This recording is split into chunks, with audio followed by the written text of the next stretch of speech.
Hare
हे चिरेगा पांडुरंग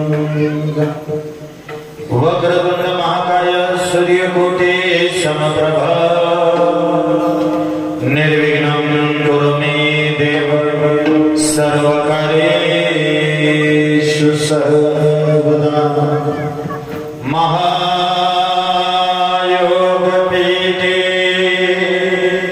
तटे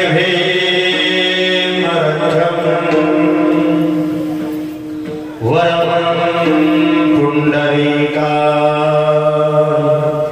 दातुं मुनीन्द्र समागत्य तिष्ठं तमानन्दकन्दं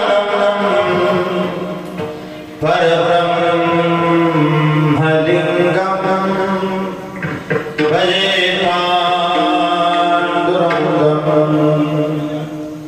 पांडुरंगा गुरु प्रथम नमन दुसरे चरण संताच्या त्याच्या कृपादानी कथेचा विस्तार हो बाबाजी सद्गुरु दास तुका जयाचा जने जन नाथ झाला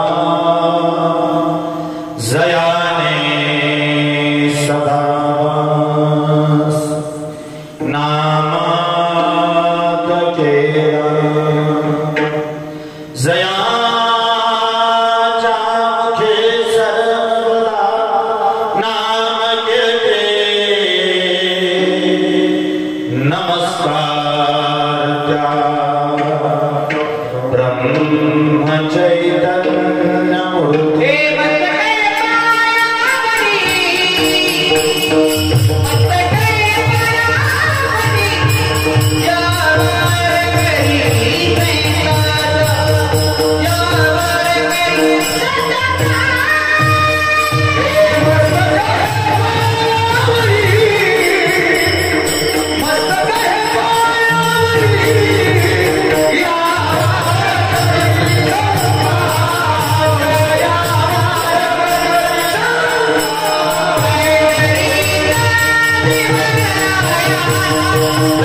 हरिदासाचे घरी मजूर जवा जन्मांतरी मनसे काही मागा हे जिरेगा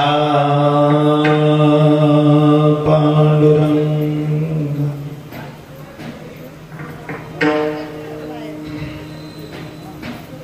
प्रस्तुत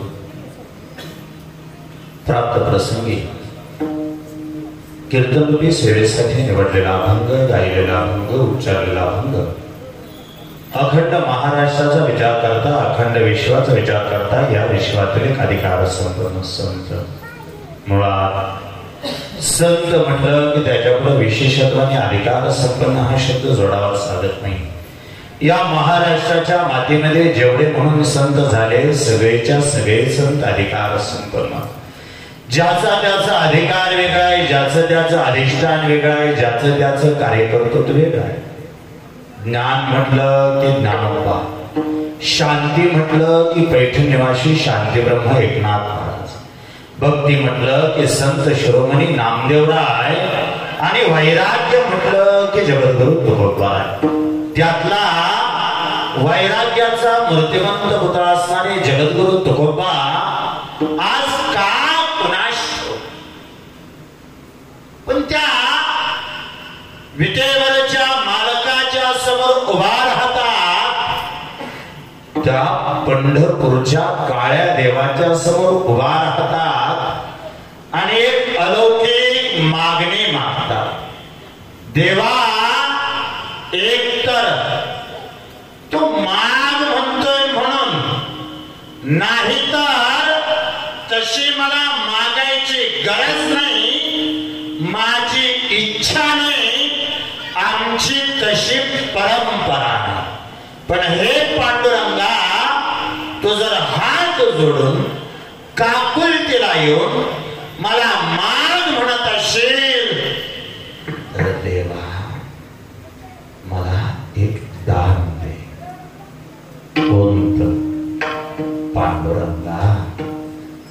हरिदासाचे घरी मज तुझवा जन्मांतरी. देवा मला जन्म दे आणि तोही हरिदासाच्या घरी दे. बहुतेक तुकोबा तुम्ही तो नित्यपाठ वाचला नाही कुणाष्ट. तुकोबा तुम्ही जर नित्यपाठ वाचला असता तर जन्म मागितला नसता. अहो या माणसाच्या आयुष्यामध्ये जेवढं म्हणून दुःख आहे त्या प्रत्येक दुःखाला एकच कारण आहे ते म्हणजे जन्म. जन्माचे ते मूळ पाहिले शोधून दुःखाचे कारण जन्म घ्यावा. जर जन्म हे सगळ्या दुःखाचं कारण आहे तर मग कारण कुणाष्टो आज तुम्ही पुन्हा जन्माचीच अपेक्षा करता. पण आजच करता असं नाही, वारंवार तुम्ही जन्माचीच अपेक्षा केली आणि ऐकलंय तुमच्या मुखातून तुकोबा. तुम्ही म्हणता मोक्षपद केले तुच्छ या कारणे आम्हा जन्म घेणे युगायुगे. तुम्ही म्हणता घेईन मी जन्म याचसाठी देवा तुझे चरण सेवा साधावया. तुकोबा झालता असं बघा, त्या गलांडवाडीमध्ये आम्ही एक काल्याचं कीर्तन ऐकलं. त्या काल्याच्या कीर्तनात जो अभंग होता त्या अभंगात सुद्धा तुम्ही जन्मच मागितला होता. तुम्ही काल्याच्या कीर्तनात सुद्धा म्हणला होता उपजोनिया पुढती येऊ काला खाऊ दही भात. तुम्ही त्याही वेळी जन्म मागितला. तुकोबा तुकोबा बहुतेक तुमच्या लक्षात नाही काय. अहो जन्म हेच दुःखाचं कारण आहे. नाहीतर माणसाच्या आयुष्यात जेवढी म्हणून दुःख आहे, कैलास महाराज तुमच्या आयुष्यातल्या दुःखाची यादी करा. मी माझ्या आयुष्यातल्या दुःखाची यादी करतो. कारण आता तुम्ही अतिशय गोड सिस्टम लावली. शांत बसा आणि बसून बसून यादी करा. कशाची? दुःखाची. तुम्ही आठवा. तर एक राहणार. तुमच्या आयुष्यातले दुःख वेगळे आहेत, माझ्या आयुष्यातले दुःख वेगळे आहेत, तुमच्या आयुष्यातले दुःख वेगळे आहेत. भगवंत रूपी त्या परीक्षकानं गंमता शिकेली. अक्षय बुवा तुम्हाला आम्हाला प्रत्येकाला वेगवेगळ्या प्रश्नपत्रिका दिल्या. आपण कुणी कुणाची कॉपी करू शकत नाही, आपण कुणी कुणाची उत्तर बघू शकत नाही. अजून सांगतो बापू, गंमत अशी आहे ज्याच्या खिशात 100 रुपये आहे त्याला 200 रुपयाची अडचण आहे. ज्याच्या खिशात 100 रुपये आहेत त्याला 200 रुपयाची अडचण आहे. आणि ज्याच्या खिशात 1 कोटी रुपये आहेत त्याला 2 कोटी रुपयाची अडचण. अडचणी संपल्या तर तुम्ही पक्कड होता काढून उलट जया अंगी मोठेपणा तया यातना. ह्या न्यायानं लक्षात ठेवा, दुःख प्रत्येकाच्या वाट्याला येणारी गोष्ट आहे. तुमच्या माझ्या आयुष्यातल्या दुःखाची जर यादी केली आणि त्या दुःखाचं जर कारण शोधलं तर एकच कारण आहे, कैलास बुवा तुम्ही आम्ही जन्माला आलो म्हणून आपल्याला दुःख आहे. जन्माला चालू नसतो तर हे दुःख सोसावंच लागलं नसतं. तुकोबा एवढं स्वच्छ असताना सुद्धा तुम्ही कसं म्हणता घेईन मी जन्म याजसाठी देवा तुझे चरण सेवा साधावया. सांगा बरं तुकोबा, जन्म हे दुःखाचं कारण असताना तुम्ही जन्माचीच अपेक्षा करता. तुकोबा हे सांगता लेकरांना मी जन्माचीच अपेक्षा करतो याचं एक कारण आहे. मी त्या पंढरपुरातल्या देवाच्या समोर उभा राहिल्यानंतर तसे माझ्याकडे अनंत पर्याय होते. मी काही स्वीकारू शकत होतो. विटेवरच्या मालकानं जन्मही ठेवला होता, मुक्तीही ठेवली होती, पण मी जन्माचा स्वीकार केला. त्याचं कारण आहे काय मला माहिती आहे. जन्म हे दुःखाचं कारण आहे, पण म्हणून जन्म मागत असताना मी त्याच्या पुढे एक अट घातली.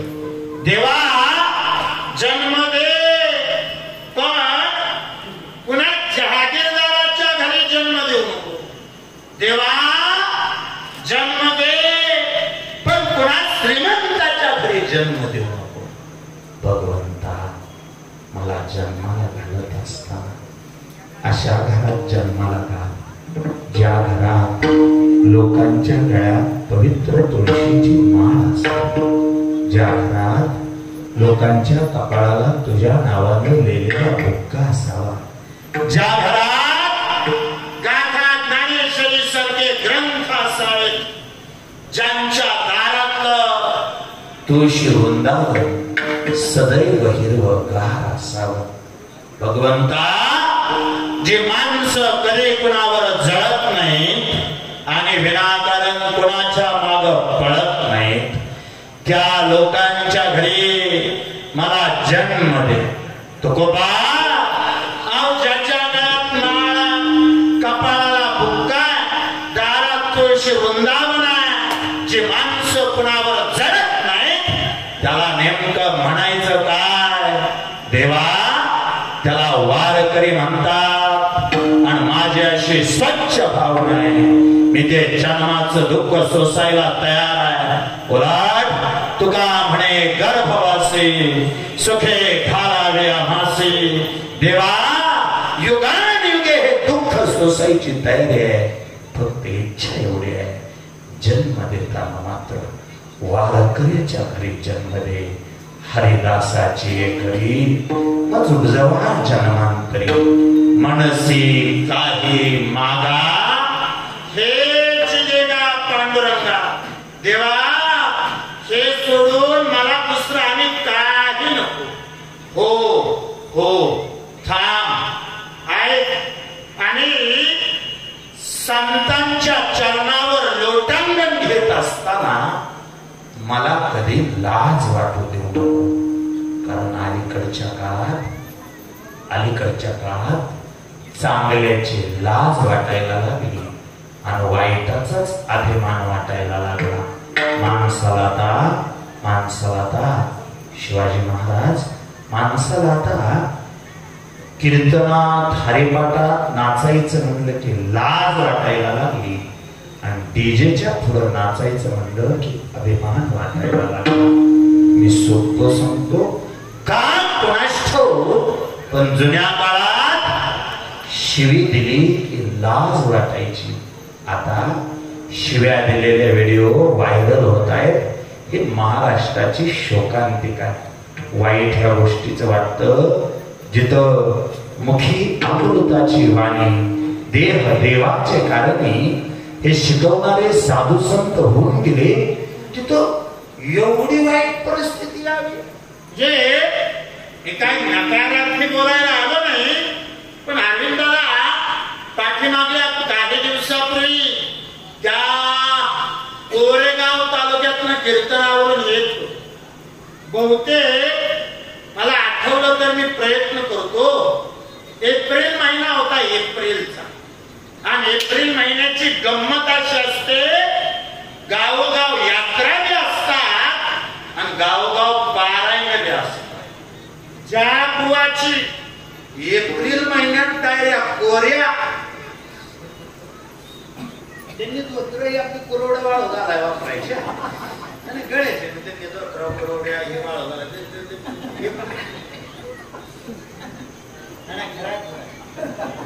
एप्रिल महिन्यात जून मध्ये पुन्हा पांढऱ्या वारी वगैरे सुरू झालं होतं, मानकीचा काळ असतो. पण एप्रिल महिना म्हणजे पारायणाचे दिवस आणि गंमत असे फकड पाहुणे ज्यावेळी गावोगाव यात्रा. आता मी त्या कोरेगाव तालुक्यातून कीर्तन करून येत होतो. दैवडीच्या अलीकडे आलो, मला शिंगणापूरचा घाट उतरून यायचं होतं. पण गाव कुणास ठाऊक रात्री 12-12:30च्या सुमाराला अरविंदाला एका गावात रस्त्याच्या कडेला प्रचंड गर्दी दिसली. म्हणून मी थोडं थांबलो. मला वाटलं बहुतेक सुळबुवा सारखा एखादा उशीरपर्यंत कीर्तन करणारा बुवा असेल, म्हणून 12:30 वाजले असते. रात्रीच्या वाजल्या तेवढा फरक आहे. 12:30 वाजल्या किंवा म्हणलं कीर्तनकार उशिरा आले असतील म्हणून कीर्तनाला उशिरा सुरुवात झाली असेल. म्हणून मी गाडी रस्त्याच्या कडेला लावायला लावली, काच खाली घेतली. अक्षय दादा मी कान देऊन ऐकलं. मला एक सवय आहे, पुन्हा चांगलं ऐकतो त्याचे कारण असं आहे, ज्याला चांगलं बोलायचे त्याने चांगलं ऐकावं लागतं. जोपर्यंत तुम्ही ऐकत नाही तोपर्यंत तुम्ही बोलत नाही. आता एक पोर कीर्तनात टाळ घेऊन मारायले, त्यांनाही आमचं सांगणं हेच आहे, पोरांनो एवढं साठवा, एवढं साठवा, एवढं साठवा. आपोआप एक दिवशी तुमच्या मुखातून ते बाहेर पडायला सुरुवात झाली पाहिजे. साठवताना चांगलं साठवलं की बाहेर पडताना सुद्धा चांगलंच बाहेर पडतं. म्हणून मी कान देऊन ऐकायचा प्रयत्न केला, पण कान कोणाशी अक्षय दादा पप्पू बुवा त्यांचा एक बी अभंग आपल्या ओळखीचा नव्हता. मी थोडं डोकवून बघितलं, कुणीतरी बहुतेक महिला कीर्तनकार होत्या. मला ते काही लक्षात येईना, म्हणून मी थोडं ध्यान दिलं, कान दिला बापू. ते म्हणत होते, पाटलांचा बैल गाडा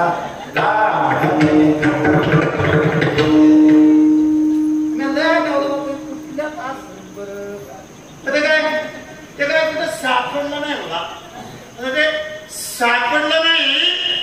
मग जरा आणखी नीट बघितलं कळालं फरक होता. आपल्या कीर्तनात जिथं टाळ वाजताय का कुणाष्टो त्यांच्या तिथं चाळ वाजत होते. आणि वाईट ह्या गोष्टीचं वाटलं, भाऊ जिथं चाळ वाजत होते तिथं रात्री 12:30 वाजता 2 म्हातारी माणसं उभा राहिली होती. आणि त्या 2 म्हाताऱ्या माणसांना पोलीस अडवत होते. पोलीस त्यांना म्हणत होते माग सरा, माग सरा, माग सरा. ती 2 म्हातारी पोलिसांवर बांधत होती आणि म्हणत होती माग न दिसत नाही, माग सरा, माग सरा. काय काय वाईट वाटलं मला. अहो काच लावली गाडीची, क्षणभर थांबलो. आणि खरं सांगतो, मारुतरायाच्या दरबारात राहिली, क्षणभर डोळ्याला पाणी आलं. काय वेळ आली माझ्या महाराष्ट्रावर, ज्या महाराष्ट्रात छत्रपती शिवाजी राजासारखा राजा होऊन गेला, राजमाता अहिल्यादेवी होळकरांसारखी संस्कारक्षम आई होऊन गेली, डॉक्टर बाबासाहेब आंबेडकरांसारखं रत्न होऊन गेलं, ज्या महाराष्ट्रात ज्ञानोबा तुकोबारायांसारखे संत होऊन गेले, त्या महाराष्ट्रात जिथं चाळ वाजतायत तिथं म्हणावं लागतंय माग सरा, माग सरा, माग सरा. आणि जिथं टाळ वाजतायत तिथं आम्हाला रोज म्हणावं लागतंय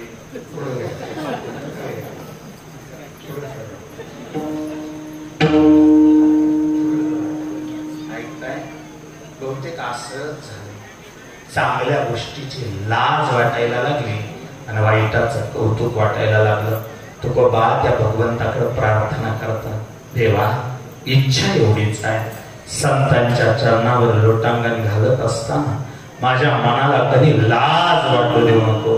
संता लोटांगणी जाता लाज नको.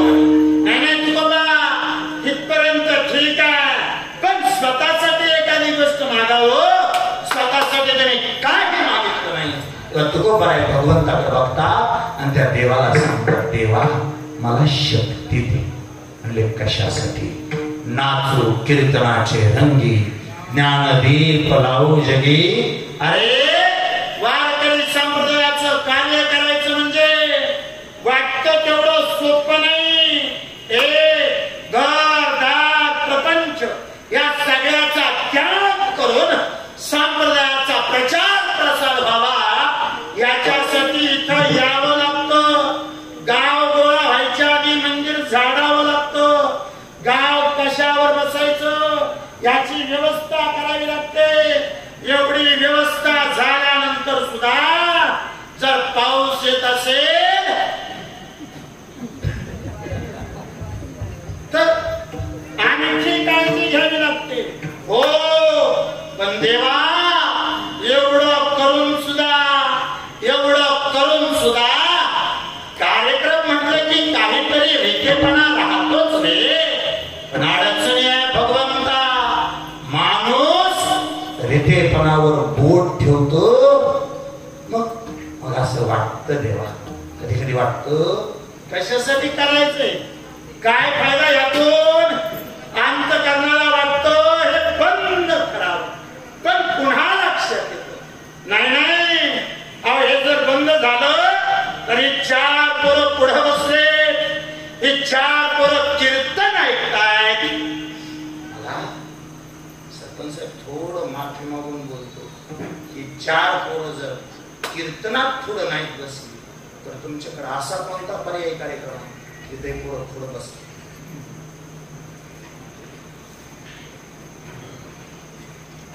सांगतो मला राग येईल माझा, पण अलीकडच्या काळात लहान लेकरांनी पुढं बसून ऐकावा असा एकच कार्यक्रम जिवंत आहे, त्याचं नाव आहे कीर्तन.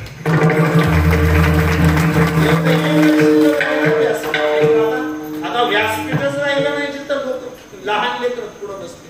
देवा वाटतं कधीतरी काम म्हणून एवढं डोक्याला, काम म्हणून एवढा त्रास करून घ्यायचा, पण पुन्हा लक्षात येतो हे जर बंद पडलं तर उद्या ह्या पोरांना पखावत चित्रात दाखवावं लागेल, ह्या पोरांना टाळ चित्रात दाखवावं लागेल.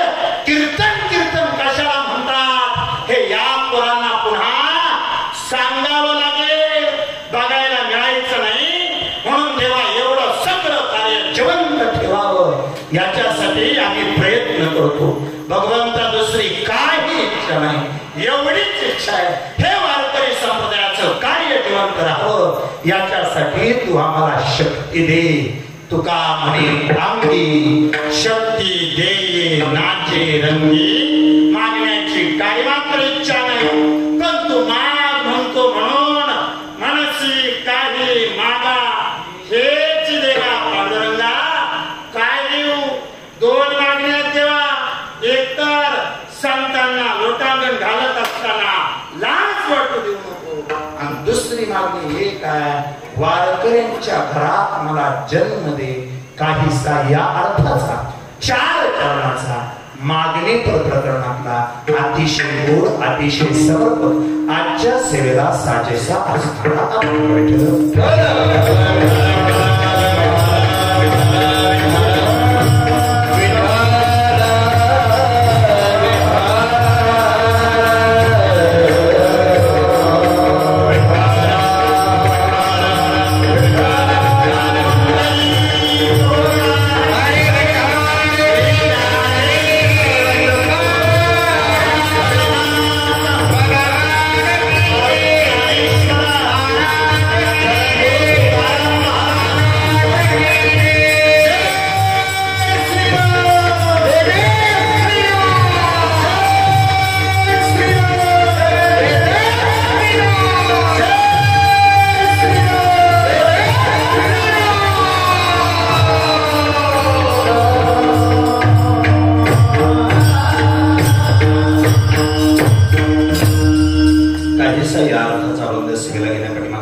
परिहार नाम सेवेचं कारण अखंड हरनाम सप्ताह ग्रंथ ज्ञानेश्वरी पारायण सोहळा वर्ष 38.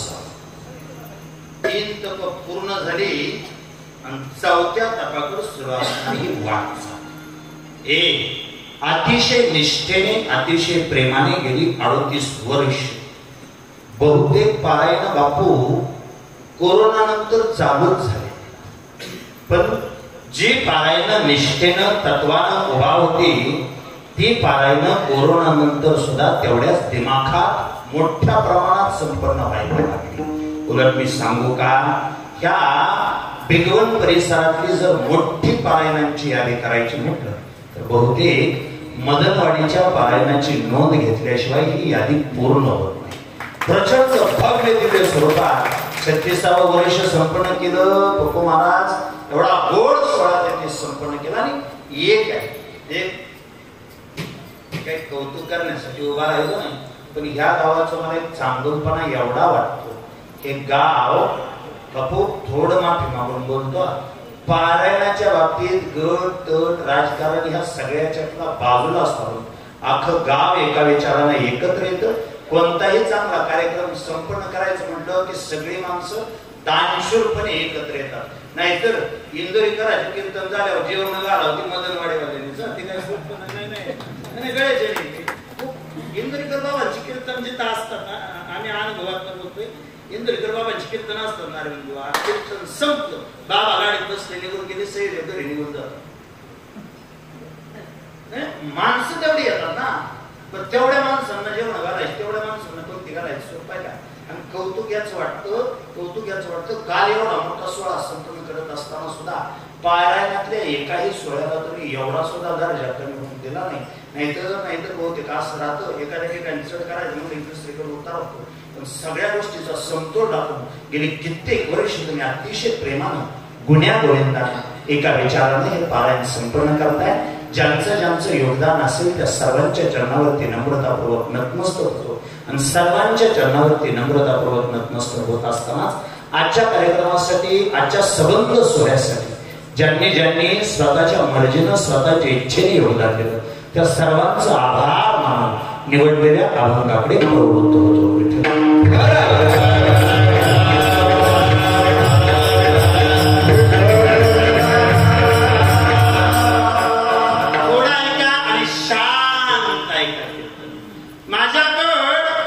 मोजून 35 मिनिटं शिल्लक राहिलेल्या 35 मिनिटात मला 4 चरण सोडवायचे आहे नाही.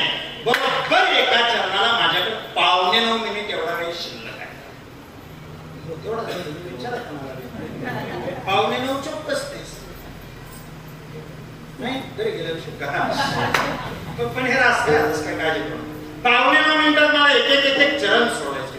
फक्त माझी इच्छा अशी आहे, तुम्ही अनंत कीर्तन ऐकत असला तरी आजचं कीर्तन मात्र सर्वांगाचं कान करून ऐका.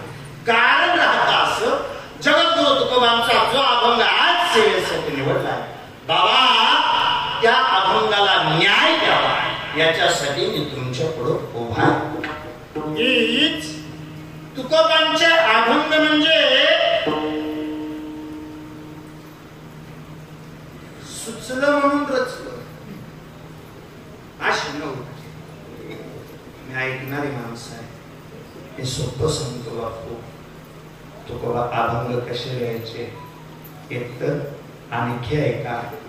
ज्ञानोबरायांनी जशी ज्ञानेश्वरी सांगितली लिहिली तुम्ही वा. ज्ञानोबरायांनी सांगितली आणि सच्चिदानंद बाबांनी लिहिली तशीच गंमत आहे. गाथेत सुद्धा डॉक्टर पाहुणे गाथा तुकोबांनी सांगितली आणि लिहिली.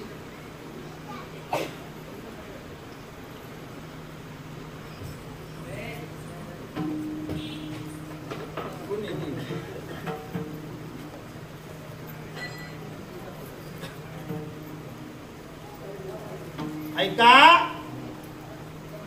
गाथा तुकोबांनी सांगितली, लिहिली कुणी?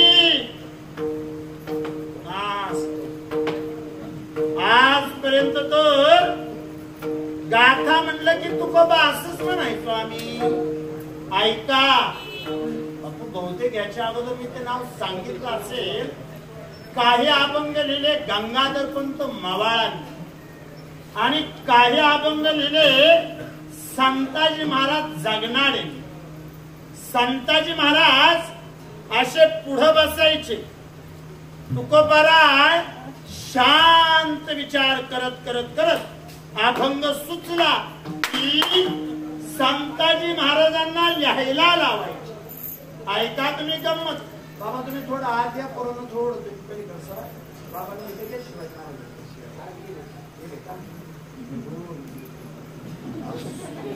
ऐका. तुकोबांनी अभंग म्हणून दाखवला की संताजी महाराजांनी अभंग लिहून काढायचा. याच्या पुढची घटना नीट ऐका. अभंग लिहून झाला, 1 रुपया एवढ्या आकाराचं नाणं होत.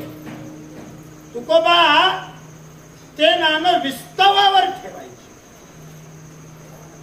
आणि त्यानंतर चित्तपुक्त झालेलं नाणं स्वतःच्या जिभेवर. अतिशयोक्ती वाटेल तुम्हाला. हे जर समजा जिभेला चटका बसला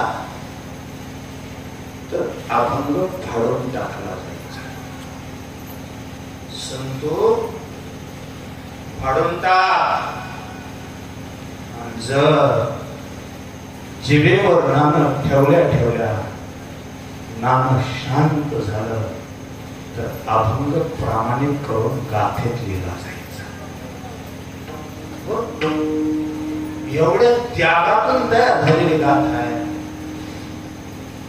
लिहिले 4092 इथपर्यंत ठीक आहे, पण फाडले किती याची नोंद नाही. किती वेळा जिभेला चटका बसला असेल याची नोंद नाही. पण एवढे चटके सहन करून त्यांनी अभंग लिहिले.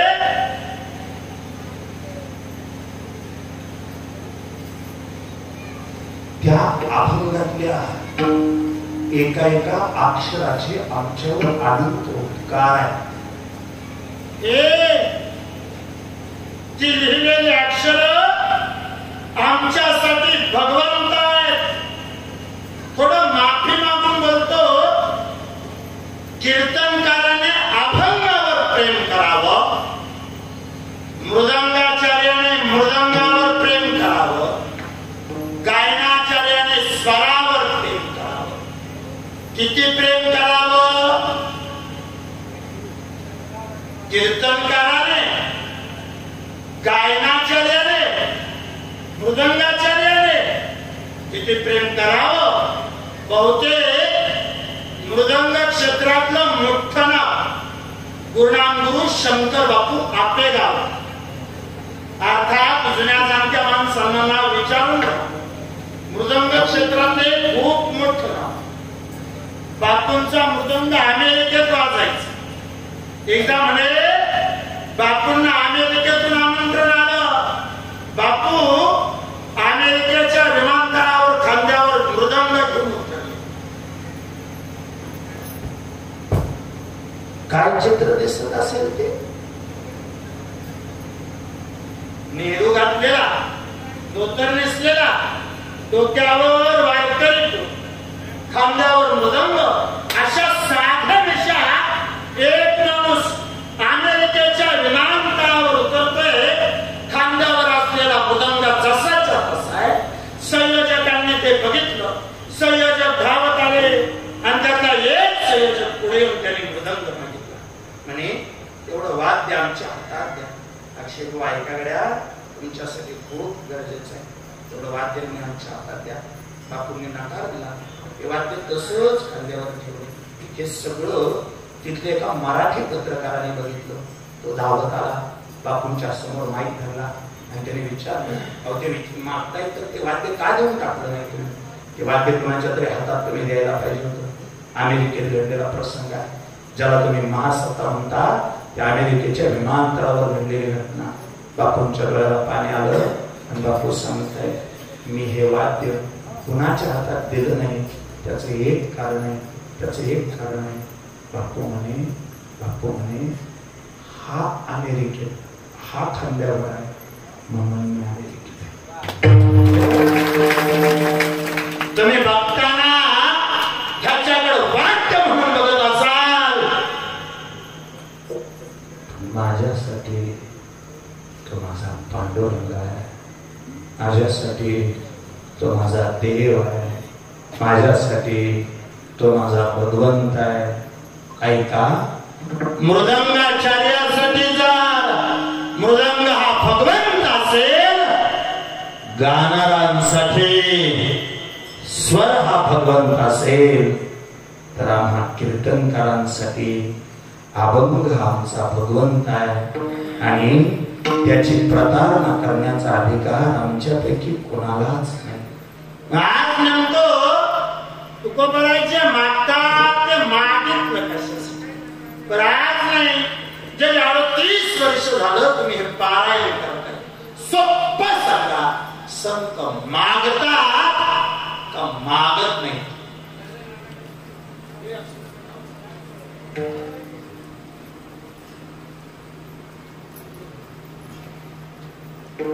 बरोबर.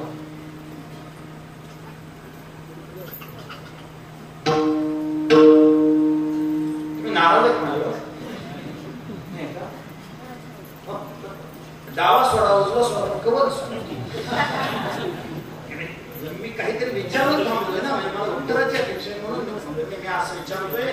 गुरुजी पुढे मी असं विचारतोय, गुरुजींचं नाव वाचलं मी पत्रिकेत आणि बहुतेक दरवर्षी असतं आणि असं कुठे बाकी काही नाही, पारायणाच्या पत्रिकेतच आपलं नाव यावं दरवर्षी. गळ्याचे चांगल्या कार्यक्रमाच्या पत्रिकेत नाव येणं हे सुद्धा आपल्यासाठी भूषण आहे.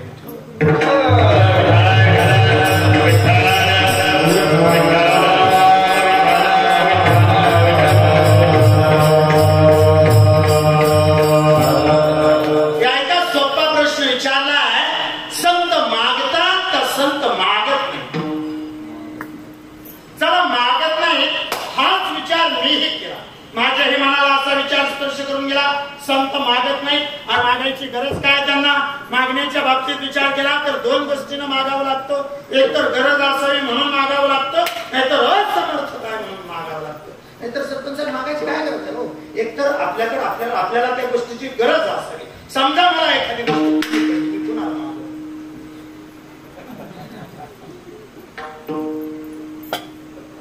भगवंताच्या आशीर्वादानं पडू नाही, पण समजा कमीच पडली तर पुन्हा गरज पडली की मागावं लागतंय का. मागणीचं पहिलं कारण एक तर गरज असावी लागते, नाही तर दुसरं सामर्थ्य नसलं की मग मागावं लागतं. समजा एखादी गोष्ट माझ्याकडे कमी आहे पण मी ती बाजारात विकत आणू शकतो, मग मागायची काय गरज आहे.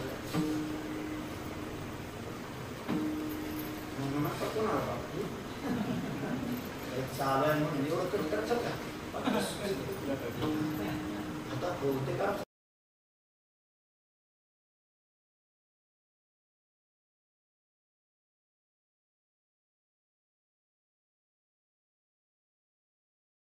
असावी लागते, नाहीतर गरज असावी लागते. काय तुकोबारांकडे समर्थता होती, काय तुकोबारांकडे गरज होती.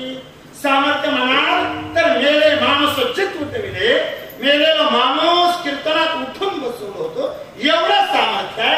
आणि गरज माणसा तर कोणत्याच गोष्टीची गरज नव्हती तरी तुकोबा महाराज थांबा, संत मागत नाही या विचारानं तुम्ही जर निघाला असाल तर बहुतेक बापू तर लॉकडाऊन मध्ये मी तुकोबारायांच्या गाथेचं पारायण करायचं ठरवलं. बहुतेक लॉकडाऊन मध्ये झाला ते चाक पडायला लागलं तसं सुचत नाही गड्याचे चाक पडायला लागली की पारायण बिरायण सुचत नाही.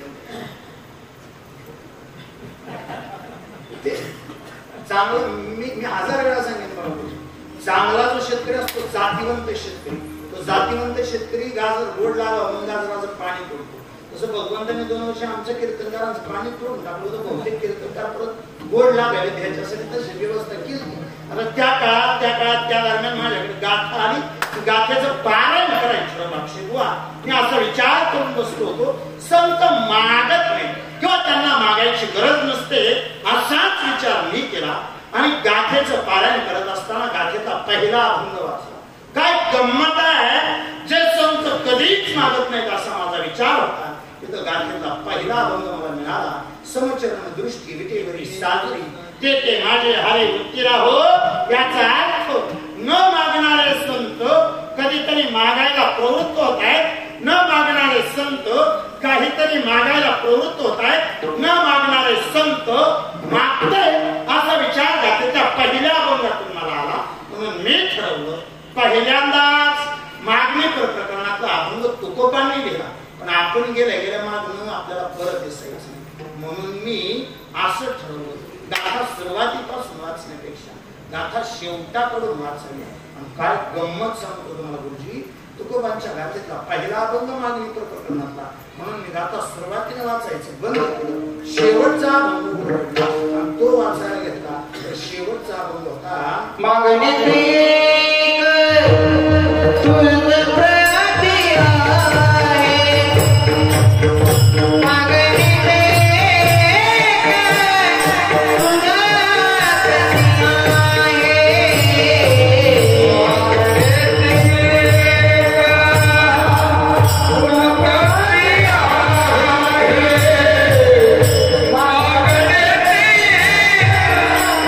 No,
गाथेतला पहिला अभंग होता समचरण दृष्टी भेटेवरी साजरी पेटे माझी हरी भक्तीला. म्हणून गाथा उलट्या क्रमाने वाचायची ठरवली तर शेवटचा अभंग सापडला. मागणी ते एक तुझ प्रती आहे देशील तरी पाहे पांडुरंगा. मग बापू मन शांत झालं आणि असा विचार सुचायला लागला का जे तुकोबा मागणाराचा धिक्कार कर. जे तुकोबा मागणारा देव जरी असला तरी त्याचं जगणं लाजीरवाणं असं म्हणताय. जे तुकोबा मागण्यासाठी का प्रवृत्त झाले असते? काहीतरी कारण असेल. बरं, विनाकारण माणूस स्वतःचा स्वभाव बदलत नाही. एखाद्याचा स्वभाव जर तटस्थ असेल तर तो माणूस काही केल्या तो स्वभाव बदलत नाही. आपण म्हणतो बाकी असू द्या काही, तो माणूस असं करूच शकत नाही किंवा असं करणं त्या माणसाला शोभतच नाही. असं काही गोष्टी ज्या त्या माणसाला शोभून दिसतात आणि काही गोष्टी ज्या एखाद्या माणसाला शोभूनच दिसत नाही. मागणी तुकोबांना शोभूनच दिसत नाही. तुका तरी कसं काय तुम्ही मागायला प्रवृत्त झाले?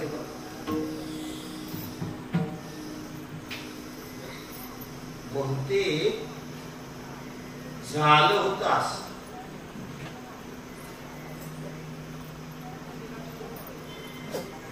तुकोबा कीर्तनाला उभा राहिले आणि पाहुण्या ग्रंथ करावे कीर्तन या शब्दाला जागर राहायचं म्हणून तुकोबांनी संत साहित्य वाचायला सुरुवात केली. बहुतेक जुने कीर्तनकार संत साहित्य बघून कीर्तन करायचे.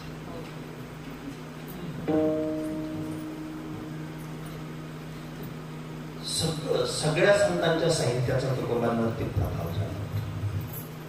सगळ्या संतांचं साहित्य वाचलं आणि सगळ्या संतांचं साहित्य वाचत असताना तुकोबांनी शास्त्राचा अभ्यास केला. मागणी या विषयाला अनुसरून तुकोबांच्या एक गोष्ट लक्षात आली. तुम्ही द्या म्हणून तोंड आत केलं, ज्या क्षणाला तुम्ही मागितलं, ऐका, तुम्ही मागितलं की तुमच्याकडून बऱ्याच गोष्टी निघून जातात. एखाद्याकडून तुम्ही मागायला लागला, पहिलं तुमची प्रतिष्ठा निघून जाते. मागायला लागला की बुद्धी निघून जाते. मागायला लागला की संपत्ती निघून जाते. मागायला लागला लाज निघून जाते.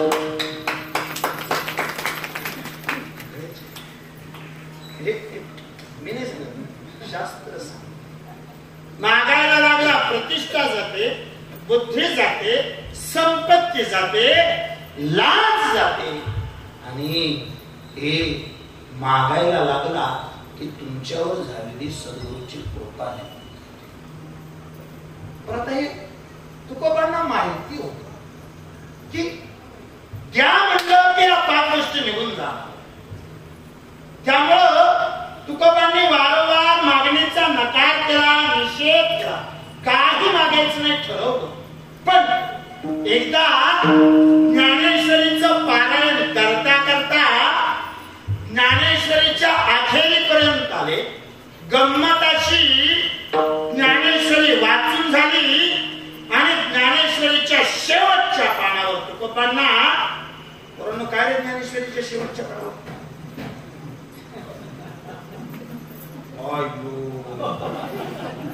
बसलोय म्हणा, बरोबर नाही असल्या म्हणून आम्ही एकतर थोडं बसलो. तिकडे तुम्हाला काय विचारायचंय ते विचारा, तुमचं तुम्हीच सांगा. बाकीचे आले नाही का, आम्ही चौघ आलोय ना, नाही विचारत नाही का. ऐक काय मी सांगतो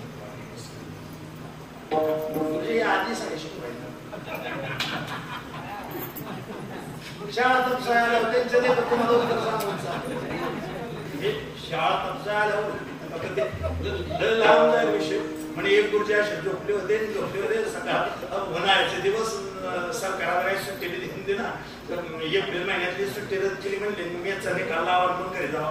बरं अभ्यास करून संपला होता, एप्रिल मध्ये परीक्षा संपल्या होत्या, सगळ्या परीक्षाही संपल्या. मग गुरुजी निवांत होते, पोर आपले निवांत देते, निवांतीच्या शाळा गुरुजींनी शर्ट काढून अडकावा होता, निवांत झोपले तेवढ्यात साहेब आले तपासला. साहेब आले म्हणून सगळी जागे झाली. साहेब शेजारी म्हणून गुरुजी झोपलो होतो. तेवढ्यात गुरुजींना जाग आली. जसं साहेब दिसलो तसं गुरुजी उभा राहिले. पोरांनो त्याला दंड म्हणतात.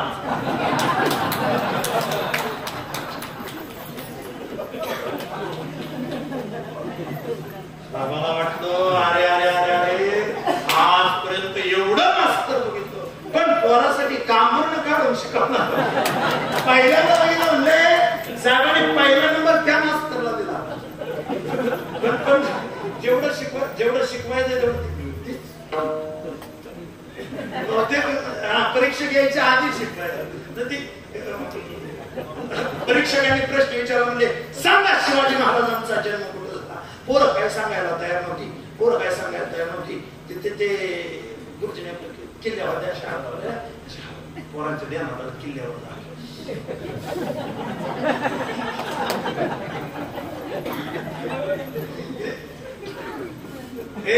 सांगतात की गुरुजी पसायला म्हणा पसायला. ते म्हणत होते ना ज्ञानेश्वरीच्या अखेरच्या पानावरती तुकोबांनी पसायला वाचलं.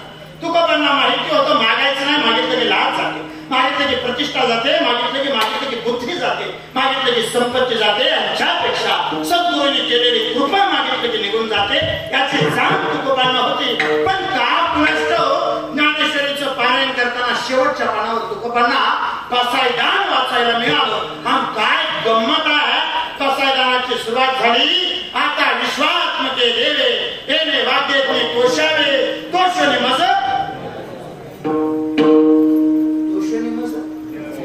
थांबले. तुकोबांच्या लक्षात आहे मागितलं की 5 गोष्टी निघून जातात, पण मागितलं की 5 गोष्टी निघून जातात हे शास्त्र जर तुकोबांनी वाचले तर निश्चित हे शास्त्र ज्ञानोबांनी वाचले. जसं तुकोबांना माहिती आहे 5 गोष्टी निघून जातात, तसं ज्ञानोबांना माहिती आहे 5 गोष्टी निघून जातात. मग ज्ञानोबाला द्यावे कसं काय? तुकोबांनी शांत विचार करा.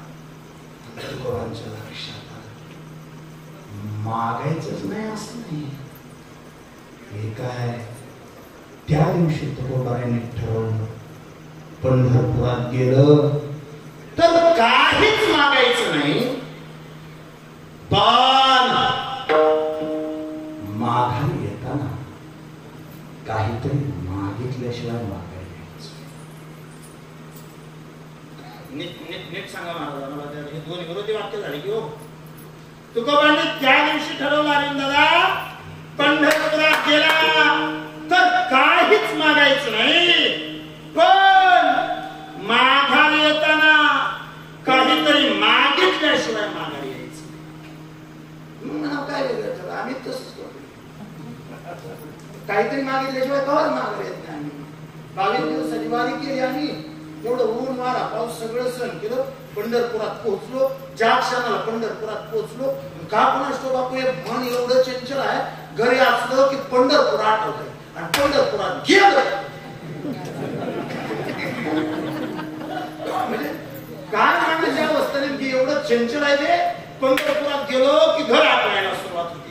एकतर नियम असा आहे काल्याचं कीर्तन झाल्याशिवाय माघारी फिरत नाही पंढरपुरात. पण आम्ही काय केलं, आम्ही एका दिंडीत 2 पोळ्या केल्या. त्यातली निम्मी दिंडी फोडली. त्याला म्हणलं चला घरी राहावी. काय हे मोकळी माणसं हे काय काल्याच कीर्तन वस्त्र येत नाही की तुम्ही माझ्याबरोबर चला माझ्याबरोबर. निम्याची दिंडी महाराज थोड्यासाठी काय शाळा प्रमाण पाठ आहे माझं न कामापुरती प्रमाण पाठच ठेवले. प्रमाण पाठ आहे माझं, चला माझ्याबरोबर. म्हणले काय प्रमाण आहे? प्रमाण आहे काम आहे मोक्ष देखील नुसता फळच जरी बघितला तरी सुद्धा म्हणलं पुण्य काय म्हणून एवढ्या दिवस थांबायला गेलं तर मोक्ष मिळालं अजून काय तुम्हाला तरी पाहिजे असं म्हणून बरोबर पुण्या सुद्धा एका पक्षाचे 2 पक्ष म्हणलं सगळीकडे झाले आपल्या दिल्लीत म्हणून 2 केले. निम्मी टोळी घेऊन मी माघारी फिरलो. बरेच आजोबा माझ्या बरोबर माघारी आले. माघारी आल्यानंतर दारातून उभा राहिले. आजोबाने आजोबाच्या पायाला कडा मारून मिठी मारली आणि आजोबाला विचारलं कुठे गेला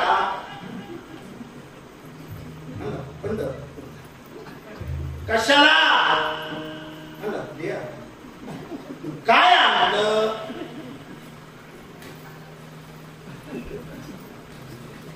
मग आजोबांनी पुण्यात मिळालेले राजगिरीचे लाडू त्या क्षणाला नातूला कळालं आपला आजा 22 दिवस जे गायब झालता तो एकाच मोहिमेवर गेलता. आपला आजा 22 दिवस काय गोळा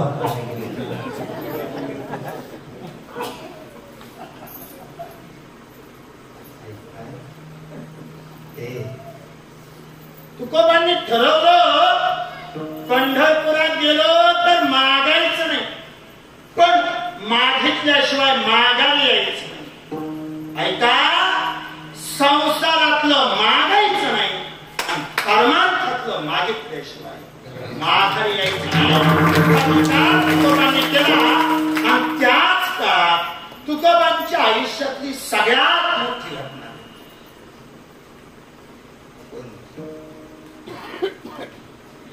दुष्काळ.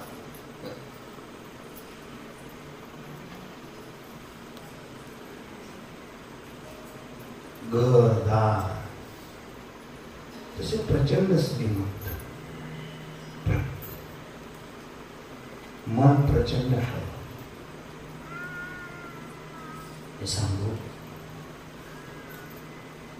तुकोबरायासारखं जिवंत अंतःकरण असणारा माणूस मी त्यांच्यानंतर परत नाही बघितलं. दुष्काळामध्ये एक दिवशी सगळ्या कागदाच्या वह्या एका बाजूला काढल्या. मनाला विचार केला जिथं लोकांना पोटाला खायला आणलं तिथं लोक माझं कर्ज कुठून देतील. 25 गाड्या कर्जाच्या वह्या ऐकताना सोपं वाटतं आणखी कसं वाटतं. तुकोबाराय सांगणं सोपं आहे ऐकणं सोपं आहे. तुकोबाराय होणं खूप अवघड आहे. 25 गाड्या कर्जाच्या वह्या इंद्रांच्या गृहात बघूया. घरातलं धान्याचं कोटा गोर गरिबांसाठी दान करून टाकलं. वाटलं आत्ता पाऊस पडेल पुन्हा धनधान्य उगवेल पुन्हा घरामध्ये तेवढंच धनधान्य राहील. पण का कुणास तो पंढरपूरचा काळा देव सुद्धा एखाद्याची एवढी परीक्षा घेतोय थोडं शांत आहे का. तो उलट चांगलं वागणाऱ्याच्या जास्त परीक्षा काय म्हणतात. वाईट वागणाऱ्याला लय त्रास करीत नाही. तुम्ही बोलताय त्याच्याशी ठाम मी ठाम आहे. तुम्ही नीट बघा साधू संतांची चरित्र काढून. सहजासहजी ज्ञानोबा आहे ना त्यांनी ज्ञानोबा होऊन दिलं नाही. लोकांच्या दारात असं पीठ मागायला उभा राहावं. आईबाप मरून गेले तेव्हा जगानं कांशीला दिली तेवढं सहन करावं लागलं. तेव्हा ज्ञानोबा झाले. बाप मेल्यानंतर कपाळाला लावायला रुपया ठेवला नाही. तेव्हा चोकोबा झाले. स्वतःच लेकरू स्वतःच्या पायाखाली तुडवावं लागलं. तेव्हा गौरबा झाले आणि स्वतःचा संसार तुडवावा लागला. तेव्हा तुकोबा परीक्षा घेतो तो चांगल्या माणसाची. आणि आज मी माझं स्वच्छ मत आहे भगवंत आपली परीक्षा घेत असेल तर आपण चांगला एवढं मार्ग बदलू नका वाट सोडू नका. चांगल्या मार्गाला त्रास होतो आहे पण चांगला मार्ग भगवंतापर्यंत पोहोचतो एवढं मात्र निश्चित आहे.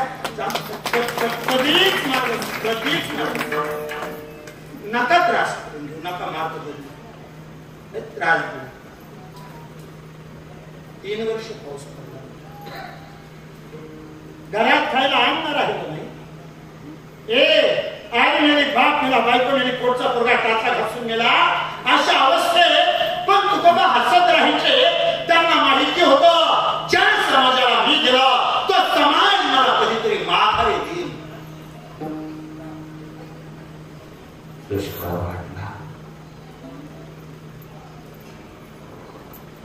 वेळ पडली तुकोबा घरातून बाहेर आले. हात जोडून विनंती केली, द्या रे, मी दिला होता. कोण जाण ठेवत, माफी मागून बोलतो, उपकाराची जाण ठेवणारी माणसं सध्या संपत झाली.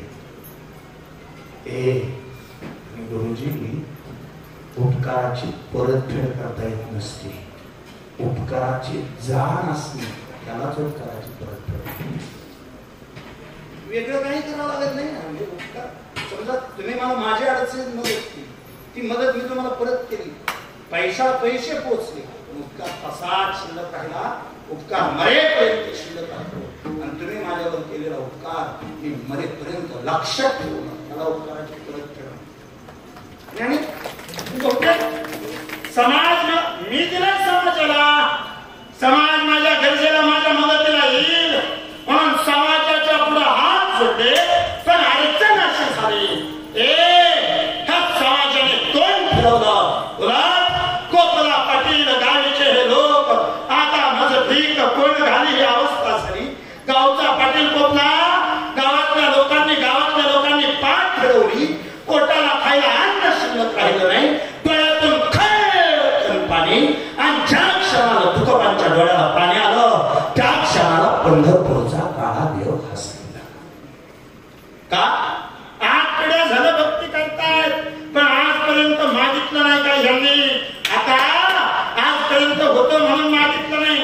आई मेले, बाप मेला, बायको मेली, पोटचा पोरगा मेला, अशा अवस्थेत तुकोबांनी माझ्याकडे यावं, काहीतरी मागावं, मी देऊन टाकावं आणि त्यांच्या भागातून मुक्त व्हावं. याच्यासाठी पंढरीश पंढर परमात्मा तुकोबांची वाट.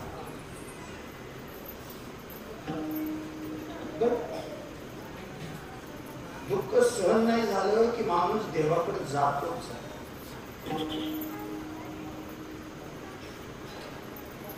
तुकोबा पंढरपुराकडे निघाले, चंद्रभागेला स्नान केलं, भक्त पुंडलिकाचं दर्शन घेतलं. जगाच्या बापाला आनंद झाला. आज तुकोबा आले म्हटल्यावर माझ्याकडे काहीतरी मागतील, त्यांनी मागावं, मी देऊन टाकावं, त्यांच्या कर्जातून मी मुक्त व्हावं. शांत मुद्रेने तुकोबा पुढाले, त्या कानपात्रेचं दर्शन घेतलं, गरुड स्तंभाला कडान मिठी मारली. जगाच्या बापाच्या काही अंतरावर तुकोबाराय दिसत होते. जगाचा बाप तुकोबारायांच्या चेहऱ्याकडे पाहत.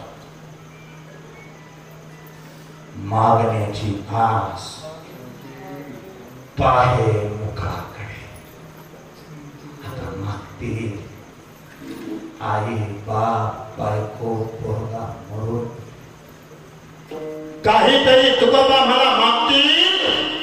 त्यांच्या कर्जातून मुक्त होण्याचा आजचा सुवर्ण दिन म्हणून पांडुरंग तुकोबाची वाट बघत होता. शांत हृदयाने तुकोबा बोलावे. चेहरा शांत होता. अजून ज्याला कोणत्याही परिस्थितीत शांत राहता येतं त्याच्या एवढा यशस्वी माणूस म्हणून दुसरा नाही.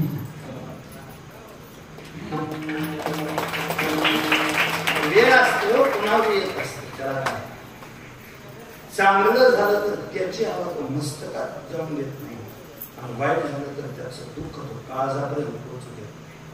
अशी माणसं प्रचंड भयंकर बुद्धिमान नाहीतर ही संत साहित्य तरी दुसरं काय शिकवतं. ठेवले आनंद तैशेचराव हे नुसतं कीर्तनात सरपंच, तुम्ही कुठल्याही भगवंताचं चरित्र वाचा, तुम्ही कृष्ण परमात्म्याचं चरित्र वाचायला घेतलं तर उद्या काल्याचं कीर्तन आहे, काल्याच्या कीर्तनात तुम्हाला ते ऐकायलाही मिळेल. कृष्ण परमात्मा त्या काल्याच्या मस्तकावर उभा राहिला होता, रडत होता.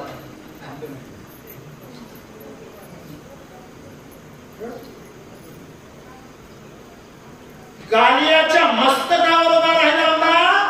प्रचंड विषारी असणाऱ्या कालियाच्या मस्तकावर उभा राहून सुद्धा तो तिथं नाचत होता.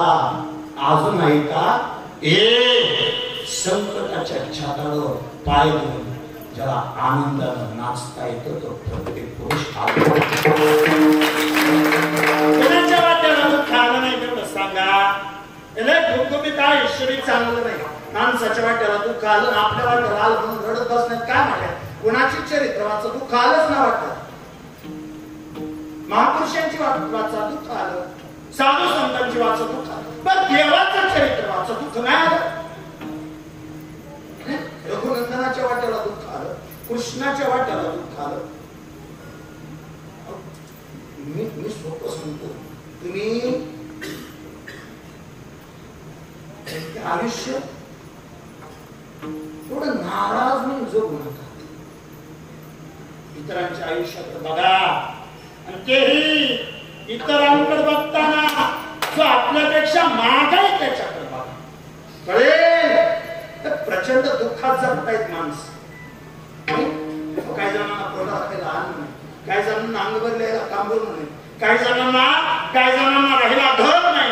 त्या विटेवरच्या मालकाच्या उलट आभार मानत चला. त्याने या सगळ्या गोष्टी आपल्याला भरवून दिल्या. रडत बसू नका, रडत आयुष्यात वाटलं करून घेऊ नका. कधीतरी या जन्मावर, या जगण्यावर शतदा प्रेम करावे. या न्यायानं आयुष्याचा आनंद घेऊन आयुष्य जगण्याचा प्रयत्न करा. आणि त्यातही दुःख वाटलं ते मग साधू संतांचे चरित्र वाचायचं. भगवानच्या वाटाला भगवंताच्या समोर राहिले शांत.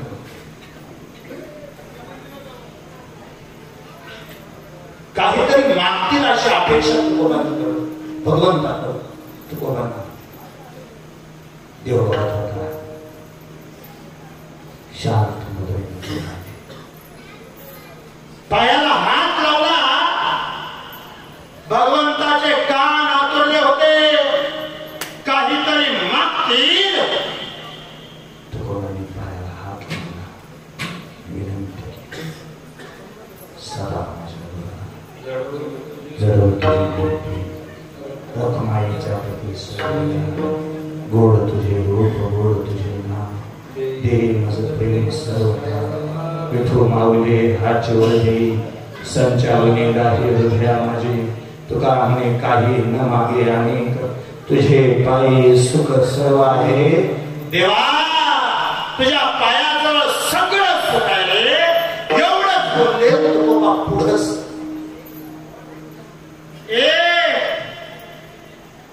तो पंढरपूरचा काळादेव धाय मोकळून रडायला लागला. तुकोबा कोणत्या हरामासाचे तयार झाला हो. आई मेली, बाप मेलाय, बायको मेली, पोटचा पोरगा मरून गेला. अशा अवस्थेत सुद्धा सदा माझ्या डोळा म्हणता तुम्ही.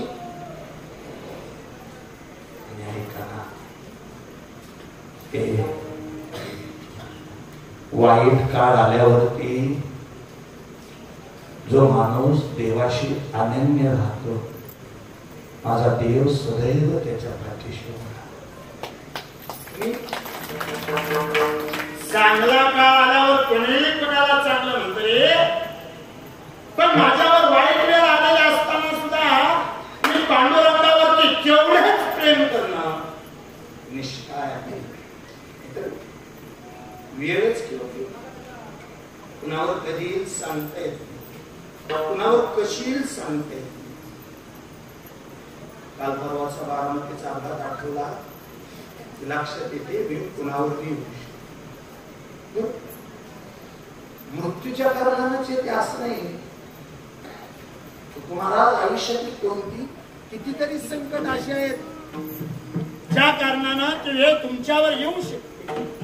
आज रक्षाबंधनाचा पवित्र सोहळा. माझी एखादी बहीण भावाच्या दारात जाऊन उभा राहिली असेल का कुणास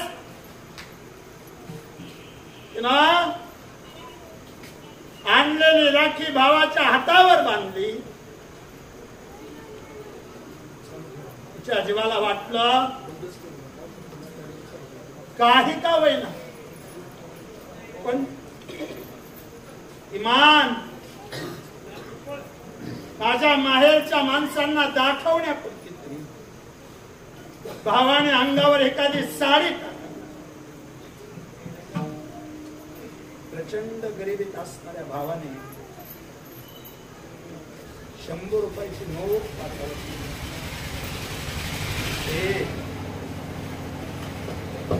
बिचारीनं खाली मान घालून ती नोट स्वीकारली.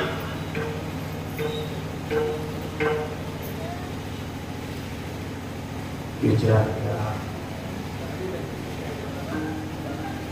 त्याच्याकडे असतं तर त्याने दिला असतं.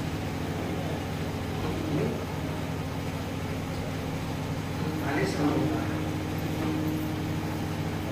गुरुजी,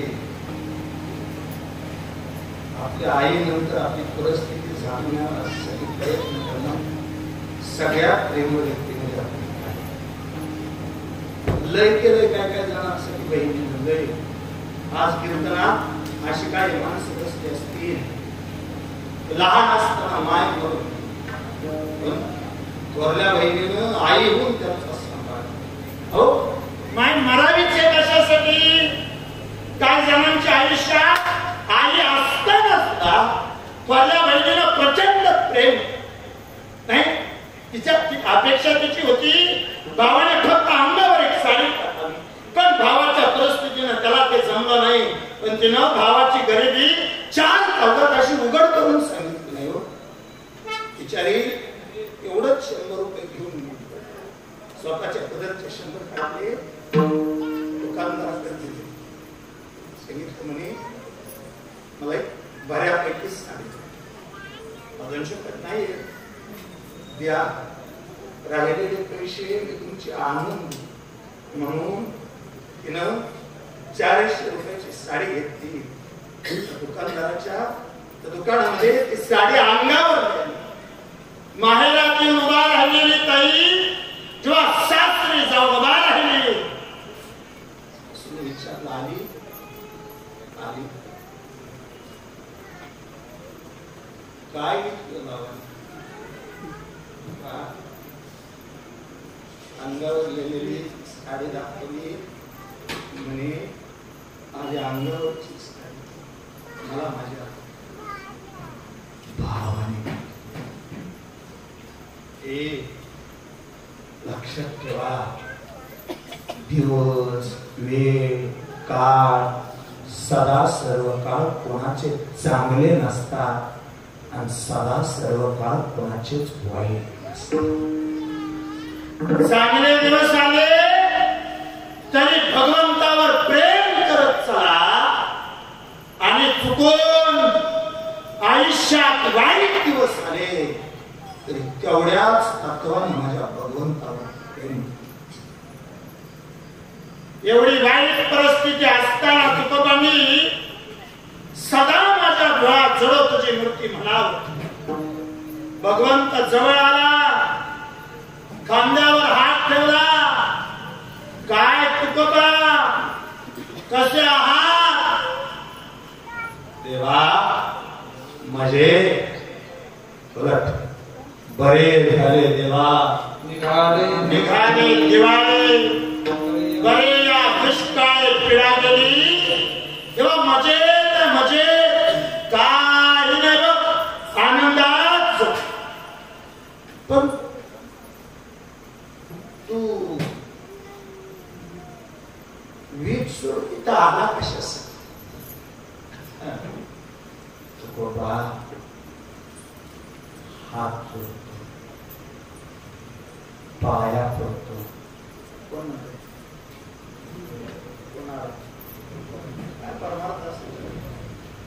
तुकोबा हात जोडतो, पाया पडतो.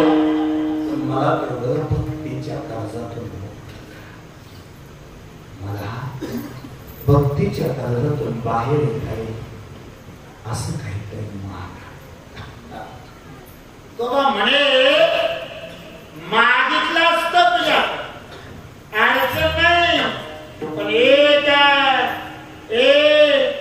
तुझ्याकडं काहीतरी मागणं ही आमची परंपरा नाही, तशी आमच्या पाप झाल्याची. काही मागणे काही मागणे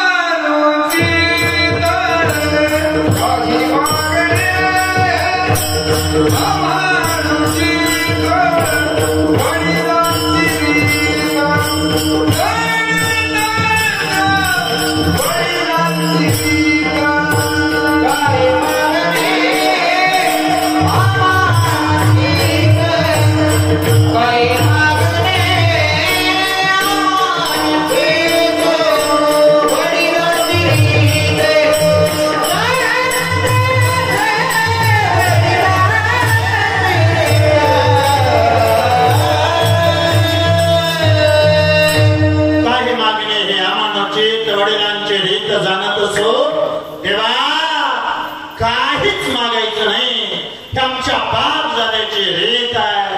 आणि बाप जादे म्हणशील तर माझ्या कुळातल्या वंधोबांपर्यंत मी बोलत नाही. ज्या संप्रदायात आम्ही जगतो त्या संप्रदायातल्या बाप जाद्यांनी ज्ञानोबांनी तुझ्या पुढे उभा राहून पासायदान मागितलं. नामदेवरायांनी तुझ्या पुढे उभा राहून पासायदान मागितलं. देवा त्याच कुळातला असल्या कारणे मला देखील पासायदानच दे. ज्ञानोबांनी आता विश्वात्मके देव मागितलं. नामदेवरायांनी अकल्प आयुष्य व्हावे त्या कुळा मागितलं. आणि तुकोबांनी हे चिता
देवा तुझा विसर न व्हावा. गुण गाई नावडी हेची माझी सर.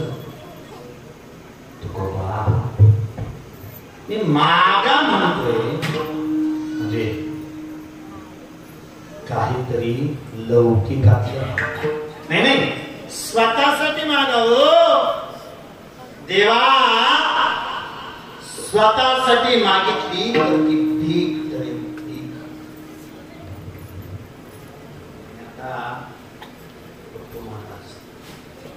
जगण्याच्या धावपळीत असं वाटायला लागले आता मागायलाच कारण अडचण अशी आहे. माणसं देताना दान म्हणून देत आहे आणि सांगताना भीक म्हणून सांगताय. मला बरेच जण अडचणी द्यायला लागले. बऱ्याच जणांच्या आयुष्यात अडचणी वाटतंय जसं असेल जेवढं विटेवरचा माल देईल तेवढं घ्यावं आणि निश्चिंत ऐका. देवा मागितली तर ती भीक ठरेल. इच्छाशी देवा भिकारी जरी झालो संसारातला भिकारी करू होईना भिकारी पंढरीचा देवा.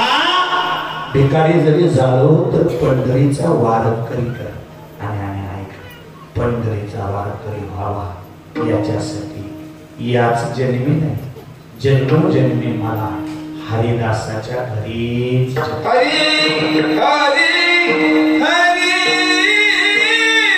हरिदासाची हरी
इच्छा एवढीच आहे हरिदासाचे घरी मग जवान जन्मंत्री मनसी काहे मागा हेच देगा पांडुरंगा. ऐकायच्या बरोबर का संपलं कीर्तन काय हेची दे आणि तूची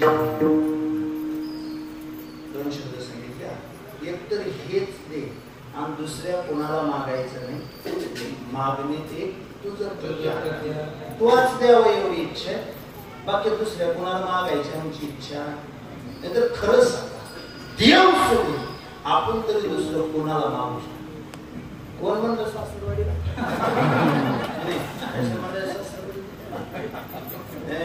नाही नाही गासच नाही. काय गास आहे सासरवाडीला मागायला सासरवाडीला बोलायला.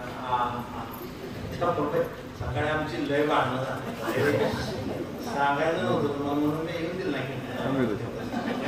लय भांडणं झालं. तुम्हाला वाटत असेल पण आता काय मी लय गरीबला माणूस नाही. आणि भांडणं झाली नाही आपल्याला लय राग लय राग आला म्हणून मी घेऊन बसतो. काय करणार आहे लय राग येतो तुम्हाला वाटत असेल पण लय राग आला म्हणून मी घेऊन बसतो. तसं मी आज सकाळी तक्रार बी करावं म्हणलं. असं तक्रार करावं म्हणलं. मोबाईल काढला म्हणलं प्रोडक्ट खराब लागले म्हणलं कंपनीलाच फोन लावला पाहिजे म्हणून मी ठरवलं सासरवाडीलाच फोन करायला म्हणलं. सांगू नका काय सासरवाडीला काय असेल काय काय किती माणसांचं रिसन करावं काय मी बसून माणूस आहे. सकाळी काल झाडमध्ये होतो आता मदनवाडीवाल्याने पहिल्यापासून जीव लावायला आपल्याला कमी दिलं नाही. आज दिली नाही काय आपल्याला करायचं म्हणलं काय आपण बसून खाणार माणूस आहे का म्हणून पुढची लय राग आला म्हणलं सासऱ्याला फोन लावून तक्रार करायची. काय आयुष्यभर म्हणलं मी कावापासून कीर्तन करतोय. आज कुठं म्हणलं बापू भगवंताने आपल्याला सगळी फळं चांगली दिली एवढंच फळ काम असं केलं म्हणून म्हणलं डायरेक्टच कंपनीत फोन लावला म्हणून सासऱ्याला फोन लावला म्हणलं भेटतच लावलं म्हणलं काय म्हणलं माझं तरी चुकत असेल काय चुकत असेल तर तुम्ही या बार इथे येऊन मी फोन टाका बघून द्यायचं काय घडलं नीट सांगा नीट काय सांगायला काय नीट सांगायचं म्हणलं वाईट काही सांगायला पाहिजे काय माझं नशीब काय माझं नशीब वाईट असं म्हणून की फळ माझं नशिबात पडलंय म्हणलं सांगितलं ऐकतंय का काय मी एवढं बोललं तिकडं सासर रडायला सर पण मी विचारलं दुःख मला झालं सासर का म्हणलं सासर रडायला लागलं. मी गप्प असं मामा रडत होतो नाही म्हणलं गप्प असं म्हणलं रडू नका काय झालंय तेवढं सांगा म्हणलं जावं आता सांगू का नाही काय असेल ते सांगा म्हणजे खरं सांगू का जी फळ तुम्ही सांभाळत नाही ते लाखो झाड मी सांग.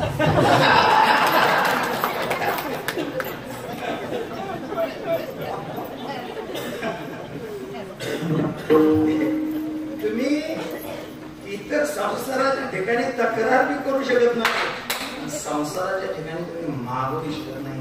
आणखी एक वाक्य धाडसाने बोलतो गुरुजी संसाराच्या ठिकाणी मागू शकत नाही आणि संसाराच्या ठिकाणी मागू बी नका. एक तर ज्याच्याकडे मागावं तो संपन्न असावा आणि ज्याच्याकडे मागावं तो दानशूर असावा. मी सांगतो या जगामध्ये माझा भगवंत सोडून कोणी संपन्न नाही माझा भगवंत सोडून दुसरा कोणी दाता नाही, त्याच्या एवढा श्रेष्ठ दाता दुसरा कोणी नाही. तुकोबा सांगतात देवा आणखी एक इच्छा आहे, संतांच्या चरणावर लोटांगण घालत असताना मला कधी लाज वाटू देऊ नको. हे भगवंता, संतांच्या चरणावर लोटांगण घालत असताना माझं मन कधी शर्मेने लाजेवान होऊ देऊ नको.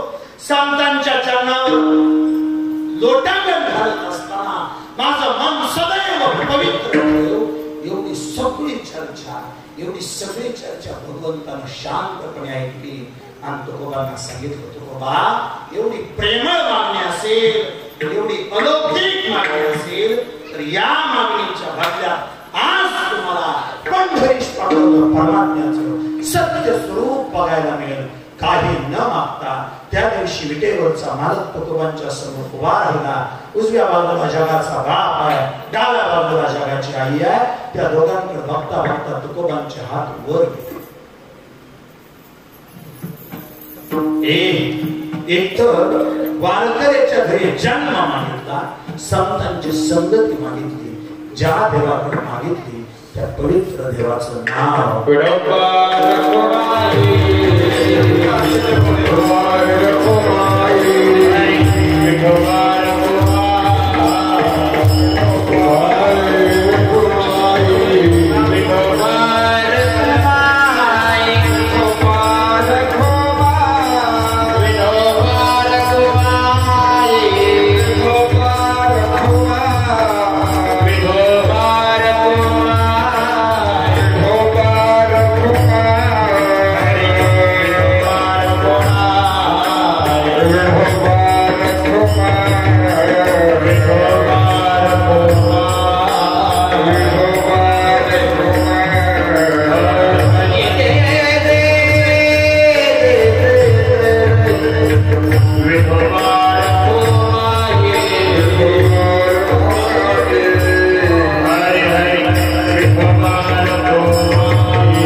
स्पष्टीकरणासहित उपचारासहित अभंगाच्या 3 चरणाचा अर्थ सांगून झाला. मला दिलेली वेळ संपून अर्धा तास जास्त.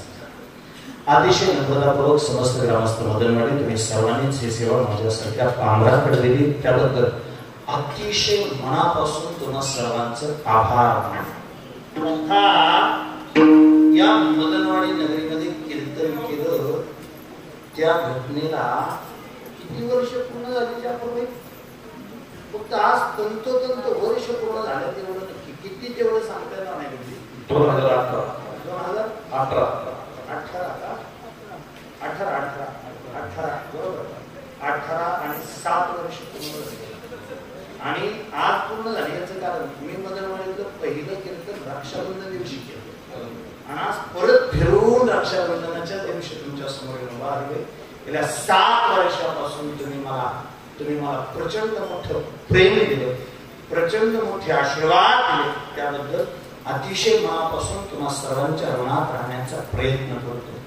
बहुतेक हेच प्रेम आणि हीच आपुलकी मला इथून पुढेही मिळावी हे भोळी अपेक्षा व्यक्त करतो. तुम्हा सर्वांच्या चरणावरती नम्रतापूर्वक नतमस्तक होत असतानाच आजच्या कार्यक्रमासाठी उपस्थित असणारे सगळे मान्यवर एकाहुनी बळी, कुणाचं नाव घ्यावं कुणाला टाळावं. अवश्य बाबा अतिशय चांगलं ऐकत होते, बहुतेक ते बसले, त्यांचं मनापासून आभार. त्यांच्या शेजारी वाचणारी दोन्ही त्या दोघांच्या चरणावरती नम्रतापूर्वक नतमस्तक. विशेष असा आहे पारायणाचे दोन्ही मार्गदर्शक शिवाजी या नावानं ओळखले जातात. बरोबर शिवाजी महाराज पाहणे तथा बरोबर शिवाजी महाराज, दोघांचं मनापासून आभार. दोघांच्या चरणावरती नम्रतापूर्वक नतमस्तक. दादा तुझं मनापासून आभार. आजच्या कार्यक्रमासाठी उपस्थित असणारे तथा सर्वंद कार्यक्रमासाठी उपस्थित असणारे आमचे परममित्र हरिभक्तारायण पप्पू महाराज आगलावे महाराज, मनापासून तुमच्या चरणावर नतमस्तक. त्याप्रकारे तुमच्या चरणावर नम्रतापूर्वक नतमस्तक. 15 ऑगस्ट तारीख होती त्यावेळी 15 ऑगस्ट 2018 पहिलं कीर्तन ह्या केलं, संपर्क तुम्ही केला. तेव्हापासून आपल्या दोघांचे असणारे हे ऋणानुबंध. बहुतेक तुम्हीही कधी संपर्क करताना जाती धर्माचा विचार केला नाही आणि मैत्रीचा हा हात पुढे करताना मीही कधी जाती धर्माचा विचार केला नाही. कारण मी स्पष्ट सांगतो, आम्हाला कसा नको आहे, पण APJ अब्दुल कलाम मात्र निश्चित त्यांच्यासारखी अशी मोठ्या मनाची माणसं सदैव आम्ही तुमच्या चरणावरती नतमस्तक होतो. माझ्या समेत आलेले माऊली महाराज तुमच्या चरणावर नतमस्तक. त्यांच्या शेजारी उभा असणारे बापू, खर तर पहिल्यापासून आजपर्यंत ज्या त्यावेळी मी पुढे दिसेल त्या त्यावेळी त्या व्यक्तिमत्वाच्या चेहऱ्यावर हास्य. बाकी 2 गोष्टी असतात गुरुजी, हसून बघणं वेगळं आणि बघून हसणं वेगळं. नाही गणेश बघू 2 गोष्टी असतात. बऱ्याचदा मला वेगवेगळे अनुभव येतात, पण तुमच्याकडे बघितलं की तुमच्या चेहऱ्यावरचं हास्य हे तुमच्या अंतःकरणात माझ्याबद्दल असणारी आपुलकी व्यक्त करतं. मनापासून तुमच्या चरणावर नतमस्तक. विनेकरी बाबा दोन्ही विनेकरी बाबा दोघांच्या चरणावरती नतमस्तक. मृदंगासाठी उपस्थित असणारे दोन्ही मृदंगाचारी, अतिशय दर्जेदार असणारे दोन्ही मृदंगाचारी कैलास बाबा तुमच्या चरणावर नतमस्तक होतो. तथा माझ्याच राशीचे असणारे आदरणीय अक्षय मनापासून तुमच्या चरणावर नतमस्तक होतो. ज्यांनी गोड हरण्यांची साथ केली महाराज तुमच्या चरणावर नतमस्तक. दोन्ही चोपतात. करून आणलं नाही काय?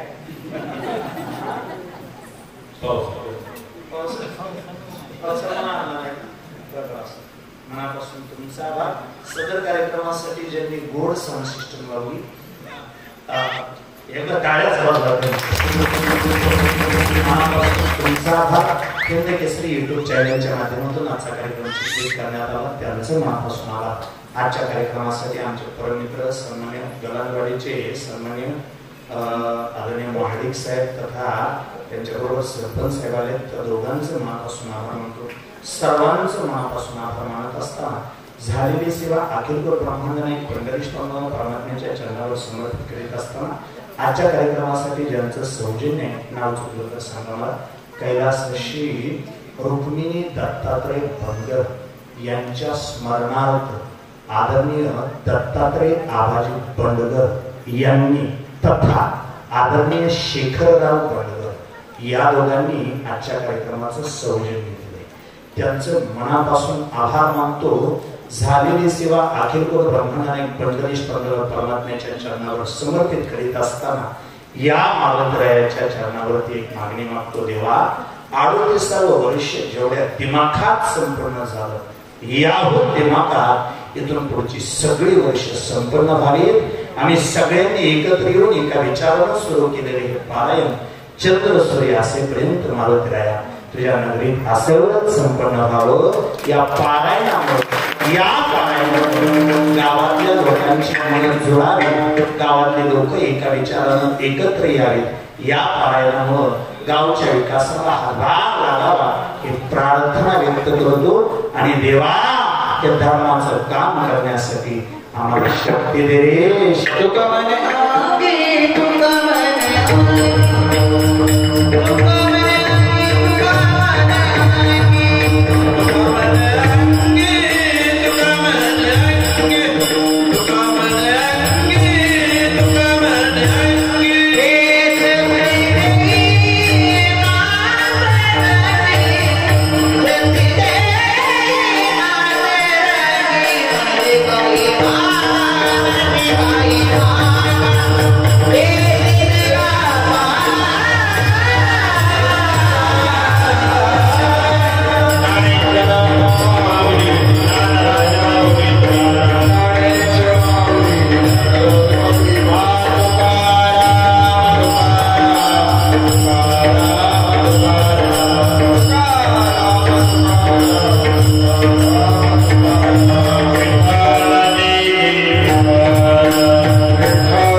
आजची सेवा